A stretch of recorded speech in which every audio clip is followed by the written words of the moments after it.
Rogo as armas que nos olhem, que nos guie o caminhar. Cada fruto tem seu tempo, deixa ele madurar. Meu tempo não é do mundo, o meu tempo é da maré. Eu só vou quando ela deixa, eu só vou quando ela quer. Meu tempo não é do mundo, o meu tempo é da maré. Eu só vou quando ela deixa, eu só vou quando ela quer. Maré baixa, nós vai, maré cheia, nós vem. Maré baixa, maré cheia, sempre volto pro meu bem. Paranaguá, 145.829 habitantes. Cidade portuária. O Porto de Paranaguá é o maior porto graneleiro da América Latina. É o maior porto do Brasil em exportação de grãos.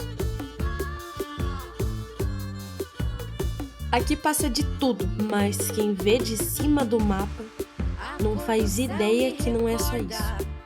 Dos olhos dele cansado, quando chove fica cinza, quando o sol tudo consome, o vento toca meu corpo, calunga chama pra entrar, peço licença pra ela, que é rainha desse mar.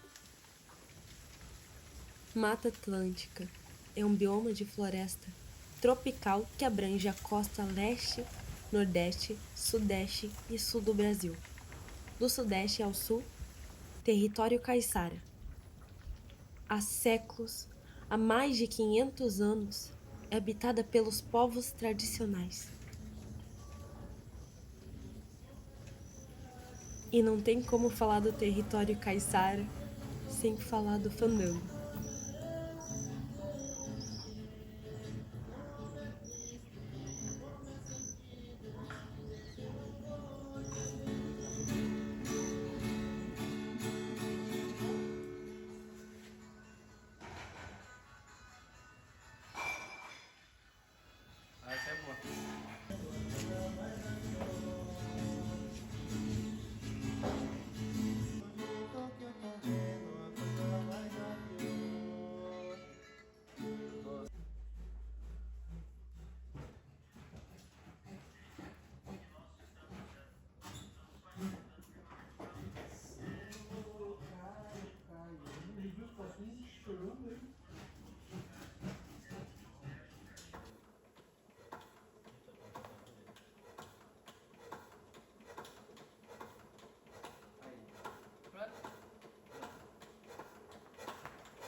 Bem, eu nasci no meio do fandango, meu avô, minha mãe faziam parte dessa tradição, né? E como eu nasci no Valadares, na Ilha dos Valadares, aqui tinha muito fandangueiro. Então eu nasci no meio disso tudo, acompanhando o fandango, quem fazia instrumento, quem tocava, eu estava ali no meio do pessoal mais velho, pessoal da comunidade aqui, nasci no meio disso aí. Então o fandango, ele durou esse tempo todo porque ele está numa comunidade, num lugar onde é isolado, né? Aqui, apesar de ter um porto, Paranaguá ser a porta para o mundo, né? Que tem um porto aqui exportador, né? Importador também, mas um grande porto. Mas tem muitas ilhas aqui dentro da Baía de Paranaguá, muitas ilhas em Guaraqueçaba, Iguape, Canané, essa região aqui que a gente chama de território caiçara. Então, o entretenimento nesses lugares era o fandango.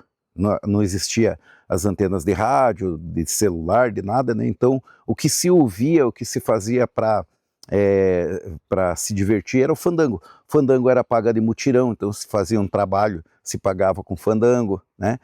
Para fazer o divertimento era o fandango, então O fandango, ele permaneceu até os dias de hoje porque esse rádio, esse disco, né, até a Segunda Guerra Mundial não tinha chegado na comunidade, então por isso que ficou até os dias de hoje. O fandango é o nosso pertencimento, é através do som da viola que a gente se identifica, a gente se comunica, e a gente resiste dentro de um território onde precisa de atenção. Então é esse som, essa música, essas cordas de viola que fazem com que as pessoas prestem atenção naquele território e naquelas pessoas que vivem naquele território com aquele modo de vida. Então, viver o modo de vida caiçara é preservar o meio ambiente, é preservar o território, é resistir no território, sabendo que esse território é um território onde moram pessoas com floresta, com mar.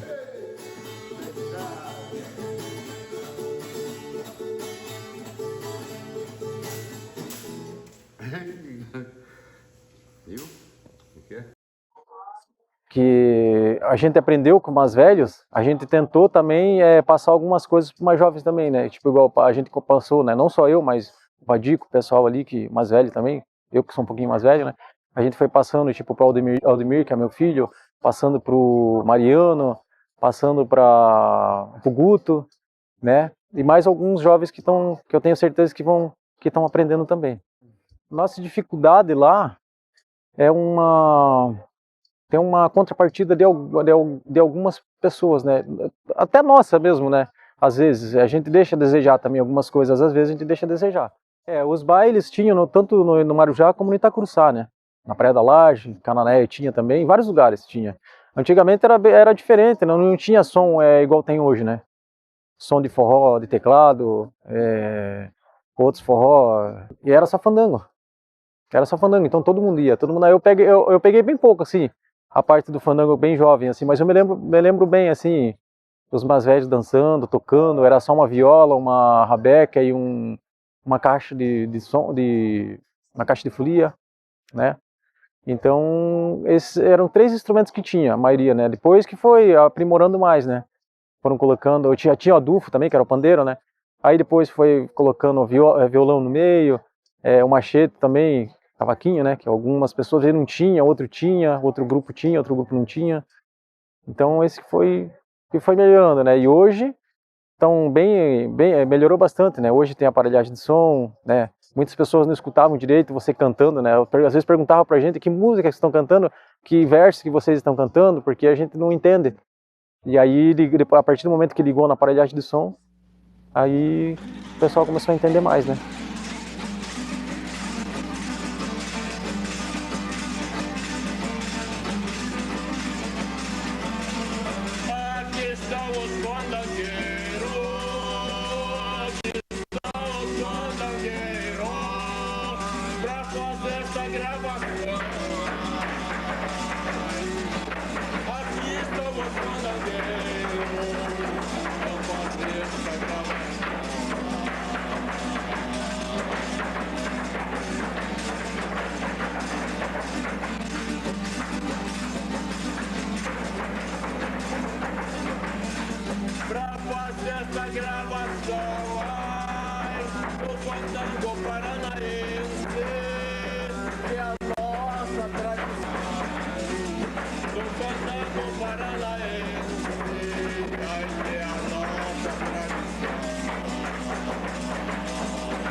Automaticamente que fizemos um grupo, começamos a andar juntos pra lá e pra cá. A nossa maior diversão era ir pra maré. A gente andava de canoa, nadava, fazia muita besteira, pelo menos tentava pescar, e com o tempo a maré foi se transformando. A água escureceu, o cheiro ficou forte. Meu pai avisou que era melhor parar de entrar. Tinha muito esgoto descendo pro rio, e aquilo foi um choque pra gente. mas a gente encontrou uma alternativa: atravessar para o outro lado do rio para tomar banho. E o cenário era outro. A canoa agora era de motor, fazíamos nossas bagunças, lá mesmo no terreno que construímos a casa da minha família.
E sinceramente, eu me esquivei demais para gravar essas cenas no Caribe.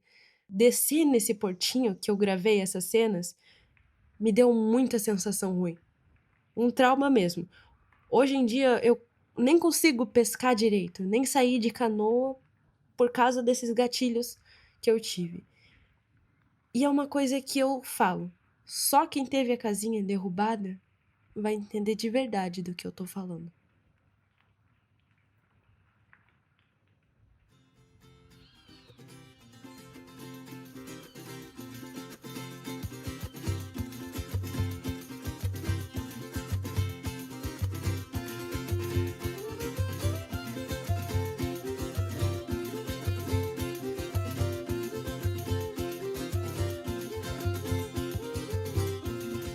Fui na praia Ponta Concha, será, será ou não?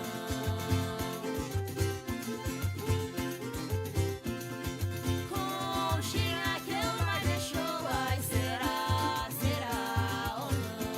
No domingo bem cedinho, quando os pardais caíram no chão, eu fui ver o meu benzinho, que vinha de avião. Ela diz que me namora. Eu lembro que eu tinha 6 anos, daí eu via, né, o pessoal da igreja andando com a bandeira no caminho, o Aurélio, você. Daí eu falei, pô, deve ser um negócio legal. Daí eu quis me inspirar nisso e hoje eu tô aqui com vocês. Falar a verdade, eu sempre gostei bastante, assim, né, da música e eu acho a Romaria uma coisa maravilhosa, né, porque além de ser uma coisa que eu gosto, é um trabalho que a gente faz para Deus, né. Eu quero que essa cultura se mantenha em pé e não quero que acabe, que é um incentivo para as crianças. Não tem como sair da ilha. A ilha é um lugar muito maravilhoso, né? Se for para sair para estudar alguma coisa ainda, né, mas é que lá é muito tranquilo, né, daí eu penso em ficar lá por mais alguns anos, né. Eu nem imagino como deve ser, porque, sei lá, é totalmente diferente, né, do que na ilha. Esse processo de reconexão do povo caiçara com seus costumes tradicionais por meio do fandango caiçara vem se difundindo e ganhando cada vez mais dimensão ao longo do tempo. Esse fortalecimento é fruto do trabalho desenvolvido pelas associações, pelos grupos de fandango e pelos diversos projetos culturais que atuam na preservação, valorização e transmissão dessa manifestação às novas gerações. Quando a gente se envolve enquanto mulher no fandango, a gente precisa provar um pouco mais. Eu, por ser uma mulher que está nesse espaço de poucas mulheres no fandango que conseguem liderar um grupo, que tocam e que cantam, eu acho que é muito difícil, assim, pelo menos de início, ocupar esse espaço. Principalmente porque, não sei, tá mais no imaginário que a gente tem que ficar meio de fora, assim, tocando uma caixa e tudo. E eu acho que, graças à minha família e tudo, foi um pouco mais fácil, assim. O meu pai, ele deu mais abertura e não só deu abertura, como pediu muito para mim para eu ocupar esse espaço de ser tocadora e cantar. Então, eu acho que até desde pequena, assim, a minha criação foi mais para isso, sabe? Então, desde pequena, meus pais me colocavam em aulas de música e de canto, para eu justamente, eu não sabia na época, mas para eu justamente, depois de um tempo, eu conseguir me aprofundar nessa base do fandango, assim. E eu acho que foi super importante, porque me deu realmente uma base muito grande para eu conseguir aprender de uma forma mais clara, assim, com mais sensibilidade. E eu acho que foi um super privilégio. E muito principalmente por conta dessa realidade do fandango, né? Eu tenho meus outros ideais e eu acho isso uma coisa importante de enfatizar também, que na cultura caiçara, no fandango caiçara, a gente também faz outras coisas. Então tem gente do fandango que toca pagode, tem gente do fandango que toca rock, tem gente do fandango que toca reggae. E eu também, eu gosto de outras coisas, eu gosto de MPB, eu gosto de outros tipos de estilos musicais. E eu também faço teatro e essas outras coisas, eu me aprofundo em outras artes, porque não é porque a gente é do fandango, que a gente é da cultura caiçara, que a gente não pode, né, se aprofundar em outras coisas da modernidade. Mas eu estudo muito música e muitas coisas assim aprofundadas também para eu levar para a cultura do fandango caiçara. Eu acho bem importante, assim. Eu acho importante também levar o fandango caiçara para essas realidades, para essas pessoas conhecerem melhor, né? Porque é a tradição, querendo ou não, do nosso estado do Paraná, né? Além de aproximar os jovens de seus costumes e tradições, o fandango caiçara também passa por um processo de renovação em relação aos espaços de atuação e às pessoas que os ocupam. Atualmente, as mulheres vêm assumindo papéis de destaque, atuando como instrumentistas e ocupando posições de liderança dentro da manifestação. Da mesma forma, pessoas da comunidade LGBTQIA+, como eu, que sou um produtor, sou músico, sou dançarino, passa a ocupar também o palco, o primeiro plano de manifestação que é historicamente conservadora. Isso evidencia que o fandango se reinventa constantemente. Então, acompanhando as transformações da sociedade, não perde a essência.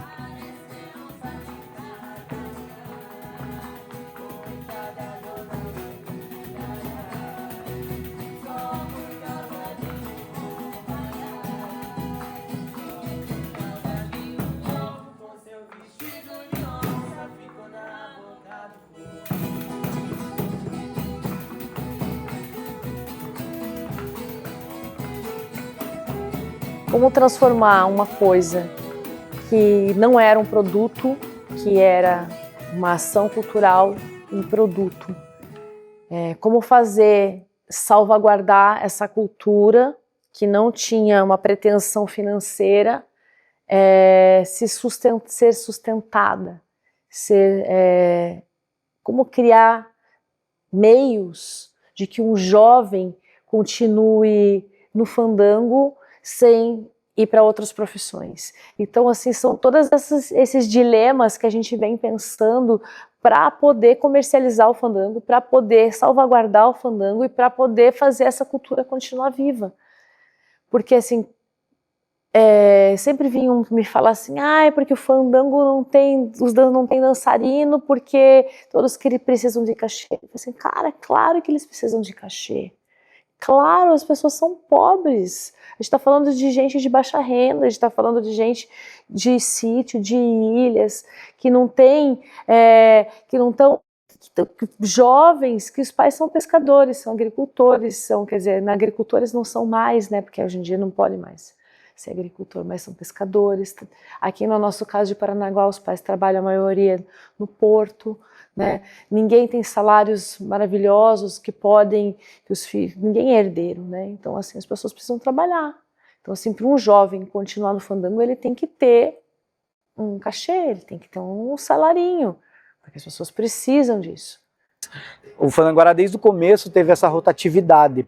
Como a gente mora em Guaraqueçaba, e Guaraqueçaba carece também de emprego, né? Então o pessoal sai muito de lá para estudar em Paranaguá, estudar em Curitiba, e aí acaba tendo uma rotatividade nos integrantes do Fandanguará. A gente fala assim, o Fandanguará forma fandangueiros, o pessoal tem 17, 18 anos, vão para outras cidades, assim como nós também já fomos para Curitiba, Paranaguá, e retornamos a Guaraqueçaba e estamos trabalhando com o fandango. Então tem essa rotatividade. Para a gente, a nossa maior dificuldade é fazer com que o jovem se interesse. Hoje, graças a Deus, essa realidade é um pouco diferente do que quando a gente começou, mas a gente tem praticamente assim até eles chegarem ao 3º ano, né, do ensino médio, que depois eles se formam e vão procurar os seus rumos, outros caminhos, alguns retornam, outros não. Então, como eu falei, comecei lá pelos anos 2000, 2001 com o fandango e eu vi várias transformações sendo feitas. Antigamente, quando eu comecei, a maior justificativa que a gente tinha era que o fandango estava acabando. Né? Só tinha as pessoas mais idosas fazendo fandango e aí ia acabar. Se nós jovens na época não fizéssemos fandango, o fandango ia acabar. Essa foi a maior bandeira que a gente ergueu até um tempo. E depois que a gente começou a fazer, a gente viu que outros jovens de outros lugares, a partir do encontro de fandango e cultura caiçara em 2006, 2008, em Guaraqueçaba, a gente viu que o fandango não era só ali em Guaraqueçaba. O fandango tinha em Paranaguá, tinha em Iguape, tinha em Ubatuba, tinha em Morretes, tinha em vários lugares. Então, a gente viu essa transformação do fandango. Hoje, falando hoje, a gente fica muito feliz e orgulhoso de ver que existem vários jovens fazendo fandango, aprendendo, tocando, cantando, dançando. O ano passado, ano retrasado, em 2024, a nossa festa do fandango em Guaraqueçaba, que 85% do público era um público jovem, né? Que foi cantar, foi se apresentar, foi dançar fandango, foi fazer a festa. Então hoje a gente vê assim, até o movimento do fandango caiçara como sendo um só.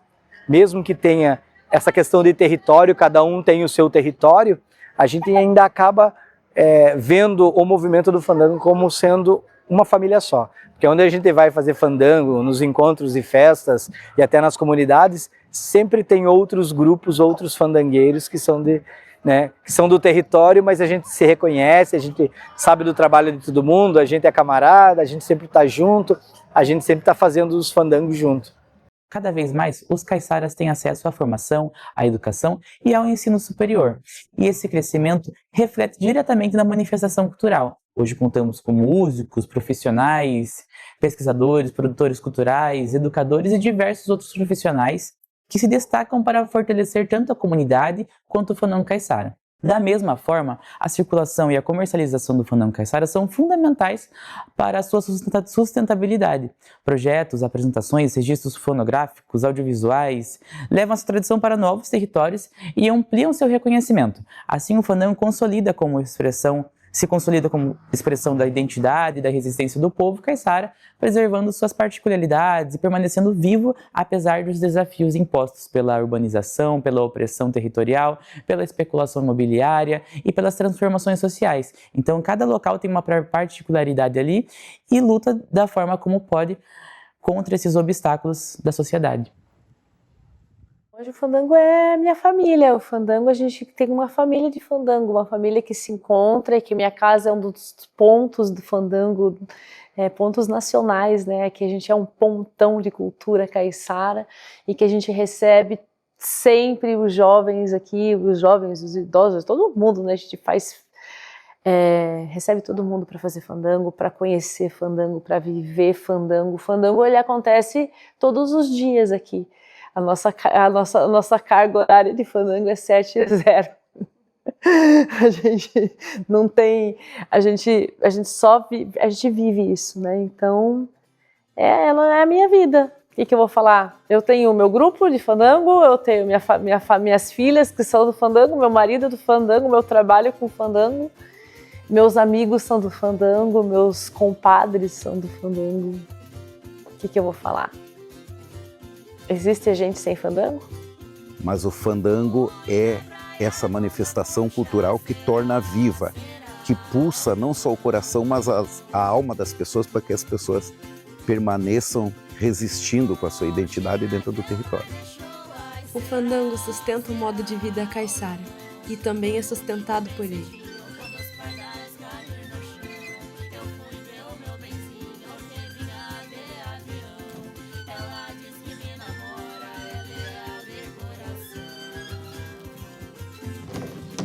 Ela diz que me namora.